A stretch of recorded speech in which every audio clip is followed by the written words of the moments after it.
Assalamualaikum warahmatullahi wabarakatuh. Balik lagi di channel gue. Nah, kali ini gue mau ngasih tips kalian tentang cara menggambling soal pengetahuan kuantitatif untuk UTBK tahun 2025. Perlu kalian ketahui, untuk soal pengetahuan kuantitatif itu ada 7 format pilihan yang baku, dimana setiap format ini nanti ada minimal 2 soal ya. Kalau kita kali 2 berarti minimal 14 soal untuk format PK yang baku, atau bisa juga lebih seperti itu. Nah, biasanya itu ada format yang baru yang Kemendikbud tuh nggak ngasih tahu ke kita, paling 1 atau 2 soal gitu. Karena kita udah tahu format baku ini, maka gue saranin kalian buat bikin rumus gambling dari sekarang, sehingga nanti pada saat kalian tes itu kalian sudah benar-benar mantap buat ngisi semua jawaban. Kenapa sih kita mesti gambling? Karena semua jawaban itu punya nilai, walaupun jawaban kita salah. Nah, yang rugi tuh kalau kita itu nggak ngisi. Jadi karena nggak ada nilai minus, kalau kita nggak ngisi kan kita nggak dapat skor seperti itu ya. Maka gambling ini tujuannya adalah buat ngisi semua soal yang ada di PK. Nah, PK itu kan ada 20 nomor. Itu kalau bisa lo isi semua di 5 menit awal. Nah, nanti strateginya gimana kita pelajari lebih lanjut ya. Oke, untuk 7 format pilihan baku itu yang pertama ada hubungan P dan Q. Nah, ini opsinya cuma ada 4. Kemudian ada pernyataan cukup menjawab, ABC-nya selalu seperti ini. Yang ketiga ada pilihan jamak ya. Kemudian yang keempat ada benar salah.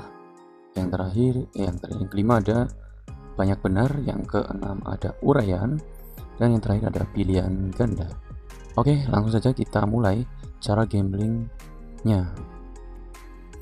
Dari 20 menit waktu yang dikasih oleh pemerintah ke lo, 5 menit pertama lo gunain buat gambling ya. Nah, jadi gambling tuh nggak butuh banyak waktu, maksimal tuh 5 menit itu cukup. Artinya 5 menit pertama lu udah jawab semua soal itu. Jadi nanti kalau ketika udah habis waktu ya lu nyantai aja karena lu udah jawab semuanya gitu ya. Kemudian masih ada sisa waktu 12 menit ini lu kerjakan yang pasti benar ya. Dahulukan soal uraian. Kenapa? Karena soal uraian itu bobotnya paling tinggi. Nah, dan di ERT ini kan nanti nilainya berdasarkan tingkat kesulitan. Kalau uraian itu biasanya banyak yang salah, artinya kalau lu bener di sini ya nilai lu bakalan tinggi banget gitu ya.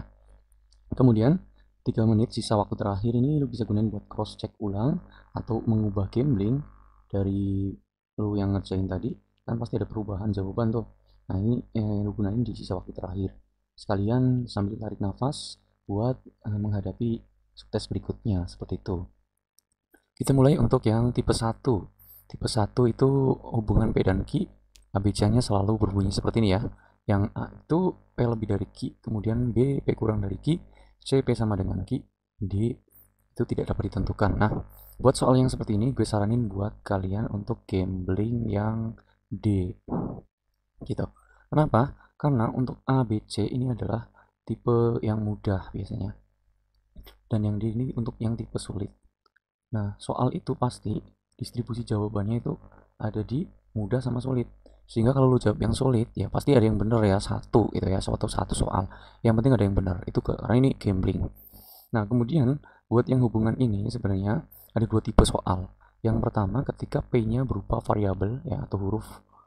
Kemudian yang kedua ketika Q-nya berupa angka. Jadi misalkan ini 30 gitu. Lu disuruh nyari hubungannya gimana? Nah, caranya ya lu baca soalnya dikit, nanti kan ada informasi nih. Kalau ada informasi X dengan kata-kata maksimal, ini sebenarnya biasanya ngecoh kalian biar kalian jawab yang A. Padahal kalau ada kata-kata maksimal tuh jawabannya harusnya B gitu ya.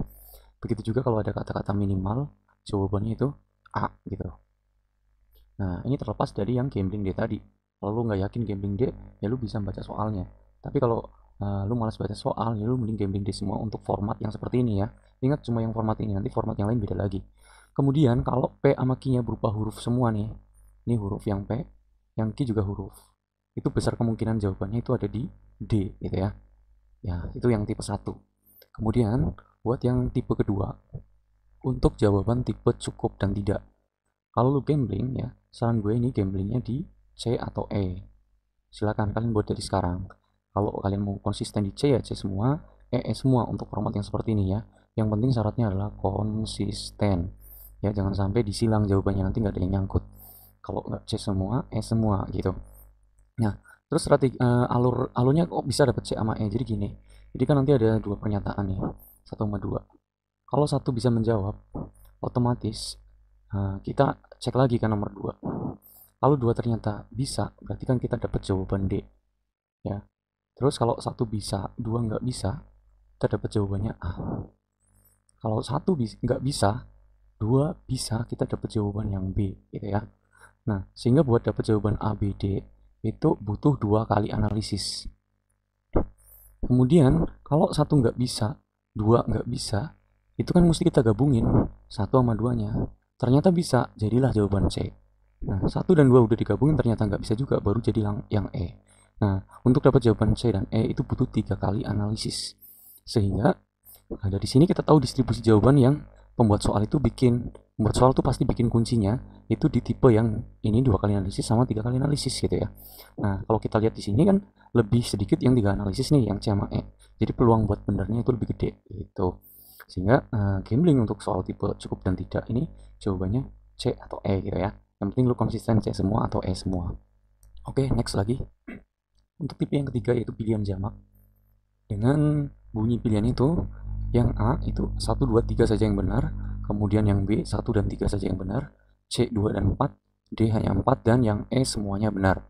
Oke, buat soal yang tipe seperti ini, gue saranin ke kalian buat gamblingnya itu A atau E ya.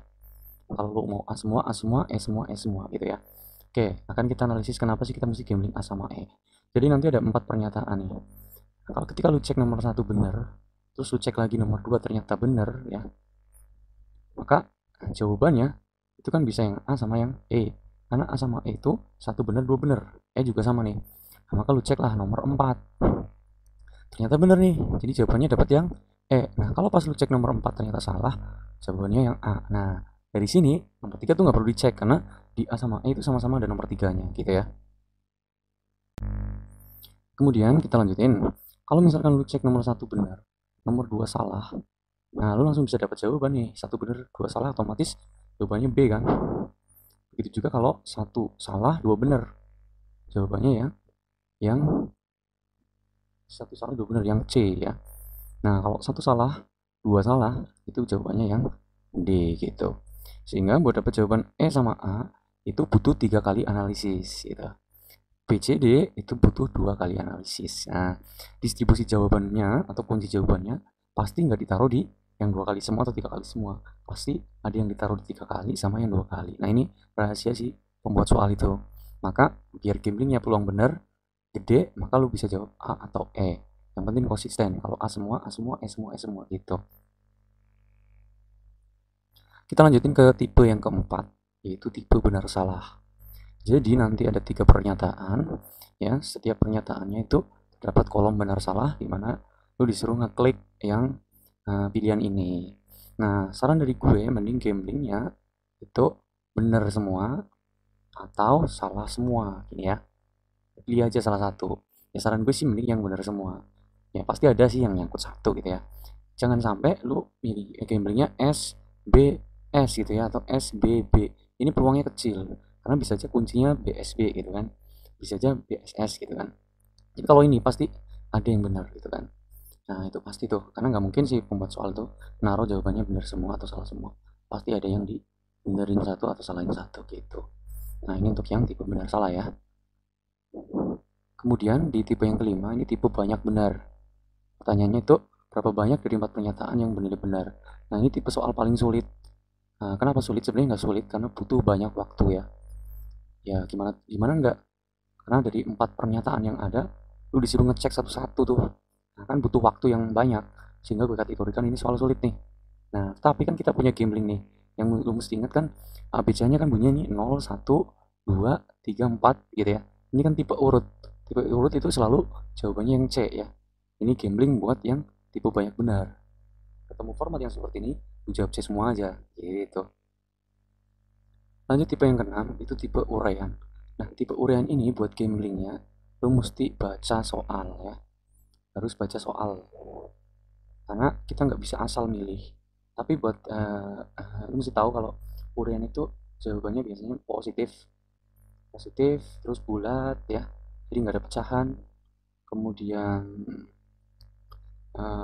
positif bulat itu, nggak ada pecahan, nggak ada akar gitu ya. Dan ini berupa angka, jadi nggak ada hurufnya gitu. Jadi kalau lo mau gambling ya pastiin bilangannya seperti ini, memenuhi syarat 3 ini. Kemudian lebih bagus lagi kalau lo lihat soalnya. Kayak misal soal yang ini nih, ini kan ada soal 2025 pangkat 14 kurangi 2025 pangkat 12 dan seterusnya. Nah jawabannya kalau soal pangkat-pangkat kayak gini biasanya ya kalau nggak 0 ya 1 bisa ya kan, atau angka yang ada di sini 20.025 ya, 2025 gitu. Nah, atau sama aja dengan yang dekat sama 2025, misalkan 2025 plus 1 atau kurang 1 atau dikali 2. Biasanya jawabannya nggak jauh-jauh dari angka ini, proses ini gitu ya. Itu untuk yang tipe uraiannya, sambil kalau baca juga misalkan ada titik-titik bulan gitu kan. Ya, mestinya kan kalau konteksnya nabung kan nggak mungkin jawabannya 1 bulan atau 2 bulan gitu ya. Jadi kalau gambling ya yang masuk akal juga gitu. Itu untuk yang tipe uraian. Oke, itu aja untuk yang tipe terakhir, yaitu tipe yang ketujuh tentang pilihan ganda, akan kita bahas di video berikutnya. Terima kasih, ketemu lagi di channel saya.